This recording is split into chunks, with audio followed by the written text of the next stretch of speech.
อยู่น้ำสำรวยที่เขาที่พอขอเขาแล้วเอากระตี้เกิดสอนและพี่จะเด้ยขันเป็นคือคำพี่เบาน้องสาถูกธนาย่านแต่บุญหัวกาที่บ่สมเอ้ยคือกล้วยคนบ่สวยคือน้องทางกายขันทีเล่ขันเป็นทองก็เป็นทองเก๋คุ้มค่ากะบ่หลาย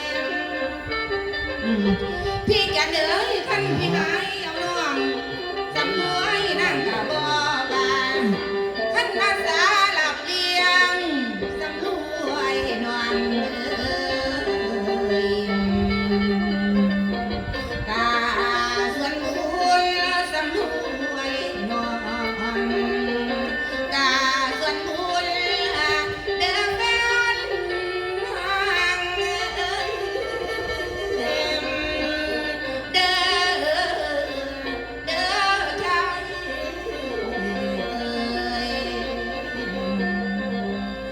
มันเป็นคือกันพี่เว้ามองสาธุโมทนานั่นแหล้วยันตมาตัวมาตรงหัวอาจารย์ผมแท้เลย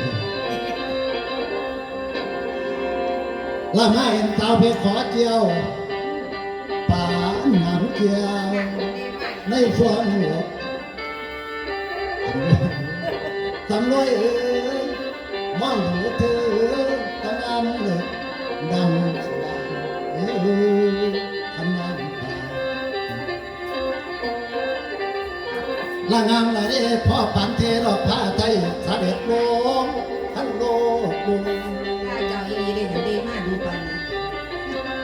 ได้ไปไหนก็จะได้ไปกันดาตัวเนาะเว้าจักบาทฝากจักคำก็ได้ตั เพิ่ ว งเป็นอย่างบัดด้านหัวออกมือพ่อรักน้อยละงามหลายเลยละท่านโอ้ งามหลายบ่ นี่จบไปตั้งแขวงามมาหอดปัดแขวก็ต้องที่ย่านเขาจะไปย่านตะลอย บ่เห็นผู้ใดบายบ่จักเทื่อนี่เนาะ งามหลายเลยท่านบาดแขวท่านว่าเขาท่านนี่แม่ท่านว่าเขาบอกว่าเจ้านี่คือจะมางามแท้แล้วมันคือจักกะลำอยู่ซื่อๆเนาะเอาไปเล่นไปเล่นอยากเป็นอย่างนั้นคือหน้าพระบาลนี่เดี๋ยวหน้าแรกพระบาลนี่ว่างามหลายเด้ตั้งแขวงามมาหอดผักแขวงามไปหอดขันแดดนอนเบิ่งตีตั้งว่าเขาบอกว่าเจ้าหนึ่งงามอยู่เด้ บักนั่งหอดยำงามกว่าร้องโทกาเทเพิ่นเพิ่นงามเป็นผู้สาวงามบ่งาม โอ้ยงามจังเลยมันงามก็นั่งแบบนี้เวลาตัวเต้นตัวเต้นงามเนาะเ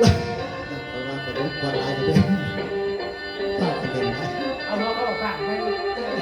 ตั้งว่าเขาขันบักบาขันขานอนกันเองงามบัดนั่งว่างามบัดนั่งงานก็งงเห็นเพราะกาเทเพิ่นเพิ่นดันว่าอันนั้นลาพ่อปันเทรอผ้าไทยตาเด็ดลงขันโลกมุมบัดนั่งว่ากลุ่มพ่อรักน้อย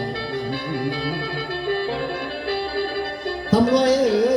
เอาสาเรคันเลยล่ะเอาจานมา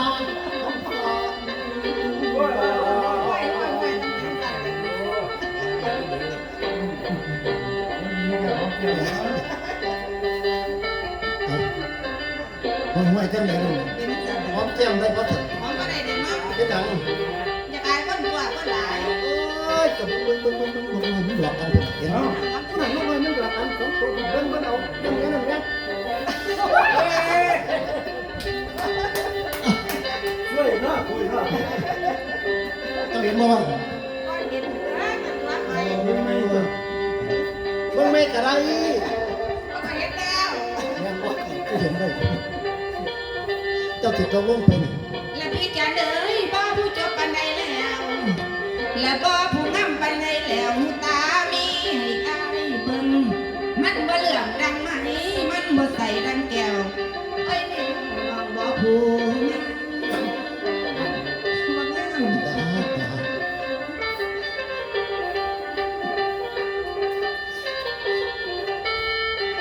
และเพียมาหาเอาเราก็มาเปรียบบ่แม่นเสือสาดอ้อยแม่นกินได้ก็บ่หวานและเพียมาหาให้สาวนางมันตกบัวอย่ามาหยวดน้ำเล่นให้ป่าเต็มเอาใส่ลุมและแนวหัวใจใครนี่มันมีไปหลายแง่ตัวให้เบาพ่อแม่ทั้งญาติพี่น้องไปมาแล้วกันบ่เอาไปมาแล้วพันละบ่เอาเอาไหนไหนโอ้ยละนา ย่านละเด้อย่านจะมาลุ่มลอยสาวนั่งในตกบัวย่านมาหยวกน้ำเล่นในปากเต้นไปใส่ลุมนั่นแหละพิจารณ์ ขันว่าโอ้ยพิการนอกหัวมาตุ้มกันขัดขึ้นมาขัดขึ้นเอาไม่ดีเลยนะอีพอเราไปขอเจ็บสอนอะไรกับทางเล่า เพราะ พิ ว่า การ เป็นพิจารณ์ บ้ากับทางที่จะว่าสำรวยยามเดียว